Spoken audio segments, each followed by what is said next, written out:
तो स्टूडेंट्स, तो हम एक्सरसाइज 4.1 कर रहे थे। ये फोर्थ क्वेश्चन मैं आपको बाद में करवाऊंगा। पहले फिफ्थ क्वेश्चन देखिए, एवेलुएट द डिटर्मिनेंट। तो इसका हमने डिटर्मिनेंट निकालना है। तो डिटर्मिनेंट 2/2 का मैंने आपको बता दिया था। ये 3/3 मैट्रिक्स है। डिटर्मिनेंट निकालने के लिए हमेशा स्क्वायर मैट्रिक्स होनी चाहिए, ठीक है ना। तो ये स्क्वायर मैट्रिक्स है। तो इसमें हम, ये पहली रो है, ये सेकंड रो है, ये थर्ड रो है, ये पहला कॉलम है, ये दूसरा कॉलम है, ये तीसरा कॉलम है। इसको हम सोल्व R1 के कोरिस्पोंडिंग भी कर सकते हैं, R2 के कोरिस्पोंडिंग भी कर सकते हैं, R3 के कोरिस्पोंडिंग भी कर सकते हैं। बस आपको एक ध्यान रखना है, ये हमें पता ही है, ये वाला एलिमेंट A11 होता है, ये A12 होता है, ये A13 होता है, ये A21, A22, A23, A31, A32, A33, ठीक है ना। तो इसमें क्या करते हैं हम, तो R1 के कोरिस्पोंडिंग भी सोल्व कर सकते हैं, R2 के और R3 के।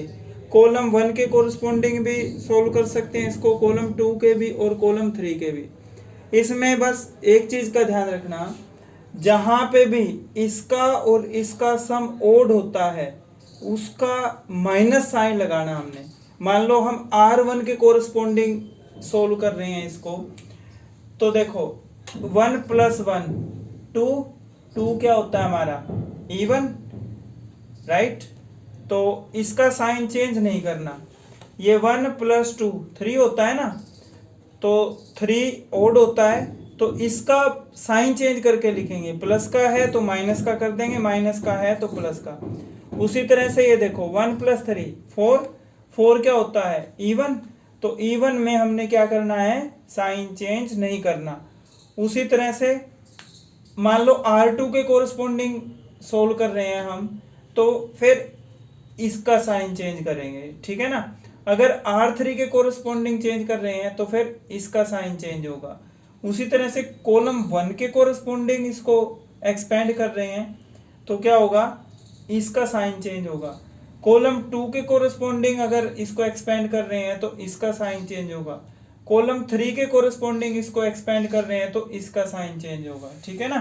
तो एक बार देखिए इसको, फिर अच्छे से समझ में आ जाएगा। एग्जाम्पल ये, तो मैं इसको R1 के कोरिस्पोंडिंग एक्सपेंड कर रहा हूं। इसको एवेलुएट भी बोल सकते हैं, फाइंड डिटर्मिनेंट भी बोल सकते हैं, या एक्सपेंड भी बोल सकता है, ठीक है।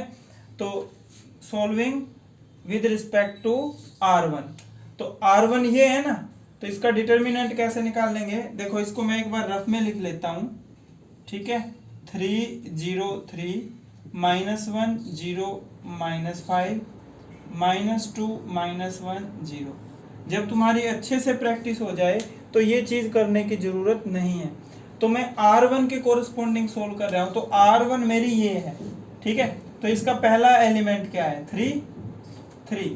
अब इसके कोरिस्पोंडिंग ये रो डिलीट हो जाएगी, और इसके कोरिस्पोंडिंग ये कॉलम, इसके कोरिस्पोंडिंग ये कॉलम डिलीट, इसके कोरिस्पोंडिंग ये रो डिलीट होगी, ठीक है ना। तो बाकी के जो एलिमेंट बच गए उनको लिख दो। अब कौन कौन से बचे, 0 -5 -1 0, राइट।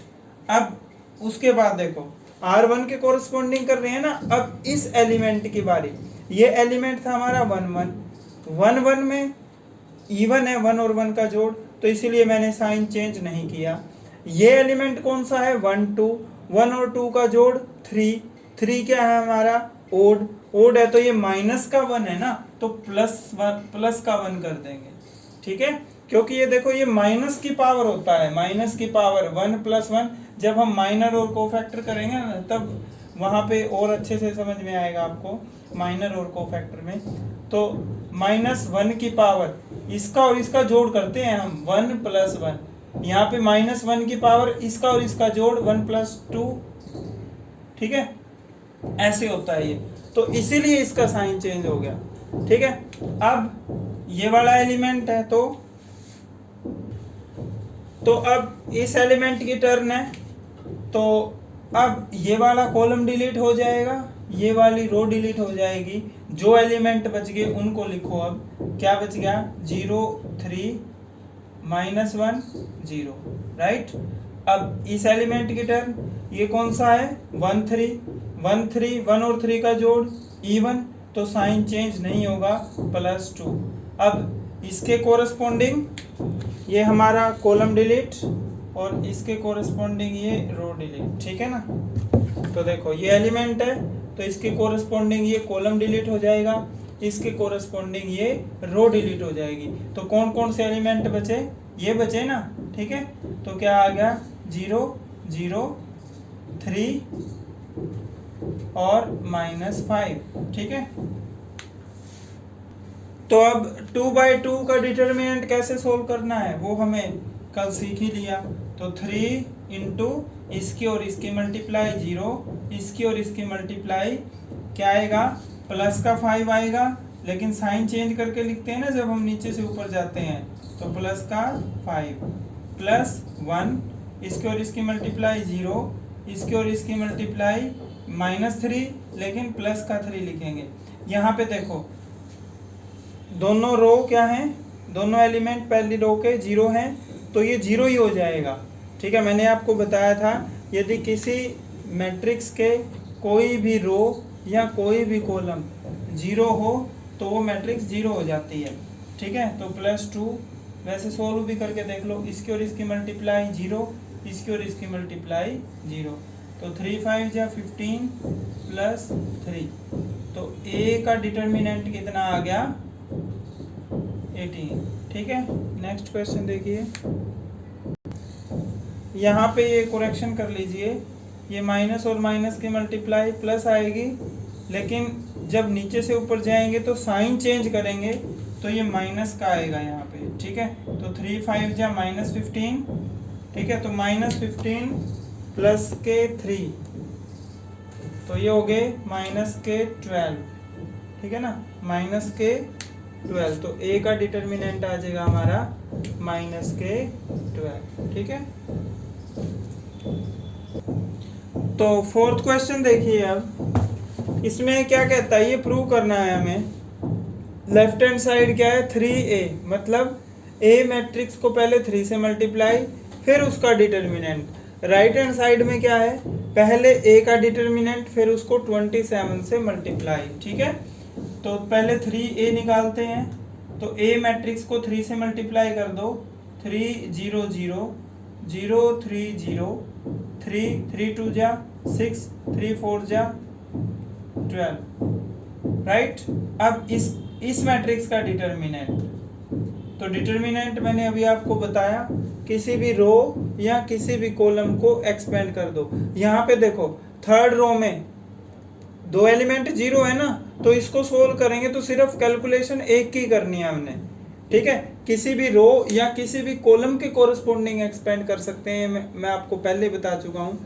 देखो यदि हम कॉलम 1 के कोरस्पोंडिंग करें तो भी हमें एक की ही कैलकुलेशन करनी है, तो कॉलम 1 के कोरस्पोंडिंग इसको एक्सपेंड करते हैं, तो ये हो जाएगा 3।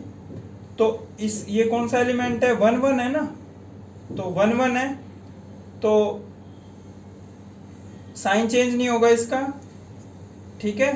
इसके कोरस्पोंडिंग ये कॉलम डिलीट, इसके कोरस्पोंडिंग ये रो डिलीट, तो क्या क्या बचा, 3 6 0 12, ठीक है ना, 3 6 0 12। अब जैसा हम 2/2 मैट्रिक्स को करते हैं, देखो जब आपकी अच्छे से प्रैक्टिस हो जाए तो ये चीज लिखने की भी जरूरत नहीं है, इसको डायरेक्ट कर सकते हो, ठीक है। तो 3 इंटू इसकी और इसकी मल्टीप्लाई 12 3 जा 36 -0, 36 3 जा 108, तो इसका डिटर्मिनेंट आ गया 108। अब राइट हैंड साइड क्या है, इसमें हमें पहले ए का डिटर्मिनेंट निकालना है, ठीक है। तो देखो बाकी सोल्व करने की जरूरत नहीं, क्योंकि देखो जब यहाँ पे 0 लिखेंगे, 0 को किसी भी संख्या से मल्टीप्लाई करेंगे तो 0 आ जाएगा, यहाँ पे भी 0 है, तो इसको भी किस के कोरस्पोंडिंग एक्सपेंड कर देंगे, कॉलम 1 के, क्योंकि इसमें दोनों एलिमेंट क्या है 0। या तो कॉलम 1 के कोरस्पोंडिंग एक्सपेंड कर दो या R3 के, वैसे कोई रिस्ट्रिक्शन नहीं है, कैसे भी एक्सपेंड कर सकते हो इसको, आंसर सेम आएगा। चाहे R1 के कोरस्पॉन्डिंग कर लो, चाहे R2 के कोरस्पॉन्डिंग कर लो, चाहे R3 के कोरस्पॉन्डिंग कर लो, आंसर सेम आएगा। तो मैं इसको भी कॉलम 1 के कोरस्पॉन्डिंग एक्सपेंड कर रहा हूँ, तो क्या आ जाएगा देखो 1, ठीक है ना। तो इसके कोरस्पॉन्डिंग ये कॉलम डिलीट हो जाएगा, इसके कोरस्पॉन्डिंग ये रो डिलीट हो जाएगी। तो क्या बचा हमारा, हाँ जी 1 2 0 4। तो अब इसकी और इसकी मल्टीप्लाई 4 माइनस 0, तो कितना आ गया 4। तो अब क्या करना है, 27 मल्टीप्लाई बाई ए का डिटर्मिनेंट, ए का डिटर्मिनेंट आया 4, तो 27 मल्टीप्लाई बाई 4, ठीक है 27 मल्टीप्लाई बाई 4, तो ये आ गया 108। तो left hand side equal to right hand side, यही हमने प्रूव करना था, राइट। बाकी के पार्ट आप खुद ट्राई करेंगे। यदि किसी भी स्टूडेंट को कोई भी प्रॉब्लम आती है, ही कैन आस्क मी। तो अब यहाँ पे देखिए फाइंड एक्स, एक्स की वैल्यू निकालनी है। तो इसका मतलब क्या होता है, डिटर्मिनेंट, ये 2/2 की मैट्रिक्स है, तो इसकी इसके साथ मल्टीप्लाई, साइन चेंज करके इसकी और इसकी मल्टीप्लाई। तो क्या हो जाएगा 2 1 जा 2, प्लस के 20 आएंगे लेकिन माइनस के 20 लिखेंगे। Similarly 2x into x minus 24, तो ये हो जाएगा माइनस के 18, 2x स्क्वायर माइनस के 24, इसको इधर ले आओ, माइनस का इधर आके प्लस का, 2x स्क्वायर माइनस के 18 प्लस के 24, तो ये हो गए 6 इक्वल टू 2x स्क्वायर, 2 इधर आके डिवाइड का, तो 2 से ये कैंसल, तो x square equal to 3, x equal to ये स्क्वायर उधर जाके प्लस माइनस √3, तो ये आ गई हमारी x की वैल्यू। तो आज के लिए इतना ही। आपको ये कंप्लीट एक्सरसाइज करनी है 4.1, और साथ ही ये नेक्स्ट एक्सरसाइज के लिए कुछ एक प्रॉपर्टीज़ हैं जो आपको पता होनी चाहिए। 4.2 एक्सरसाइज मोस्ट इम्पोर्टेंट है, उसमें से एक क्वेश्चन जरूर आता है एवरी ईयर। तो इसकी कुछ एक प्रॉपर्टी तो मैं आपको बता चुका हूँ पहले ही, ठीक है। तो इसमें क्या होता है, मान लो ये है A1, ये B1, ये C1, ये A2 B2 C2, A3 B3 B2 B3, ये C3। तो मान लो मेरे को ये वाला कॉलम इधर चाहिए और ये वाला कॉलम इधर चाहिए, then we can interchange both the columns, ठीक है। तो क्या ऑपरेशन लगाओगे, C2 है ना ये, तो C2 को क्या बना दिया मैंने C3, और C3 को क्या बना दिया C2, तो ऐसे ऑपरेशन लगेगा इसके ऊपर, ठीक है।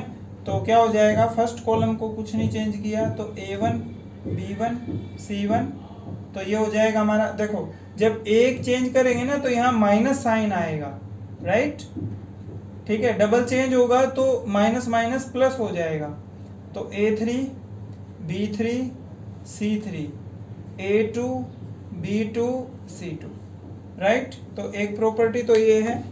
अगली प्रॉपर्टी देखिए, हम किसी भी रो या किसी भी कॉलम के अंदर कोई भी एलिमेंट मल्टीप्लाई कर सकते हैं, डिवाइड कर सकते हैं, या कोई भी एलिमेंट कॉमन निकाल सकते हैं, ठीक है। मान लो मेरे को पहली रो को 3 से मल्टीप्लाई करना है, तो R1 को चेंज किया 3R1, ठीक है ना।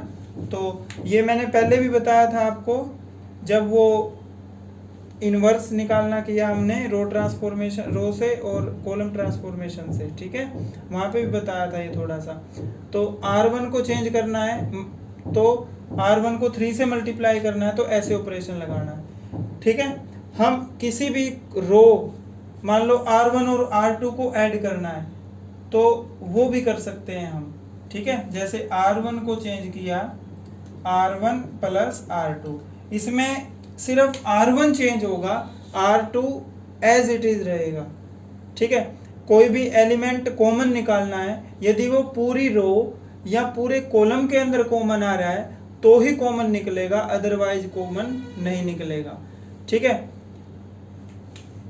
एक इंपॉर्टेंट प्रॉपर्टी, यदि किसी रो या किसी कॉलम का कंप्लीट रो या कंप्लीट कॉलम 0 0 है तो इसका डिटर्मिनेंट आएगा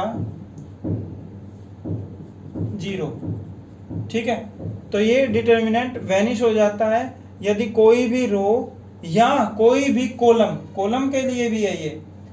ठीक है, सॉरी, इसमें कॉलम ले लिया मैंने, रो के लिए भी है ये प्रॉपर्टी 0 0 0 5 7 2 4 3 1। अगर मैं आपको बोलूं ये बी है तो बी का डिटर्मिनेंट क्या हो जाएगा, यहाँ पे वैनिश, खत्म हो जाएगा। और प्रॉपर्टी है एक, यदि कोई भी दो रो या कोई भी दो कॉलम इक्वल हो जाएं तो वो डिटर्मिनेंट भी वैनिश हो जाता है, 0 हो जाता है। फॉर एग्जाम्पल देखिए 5 4 3 5 4 3 1 2 4।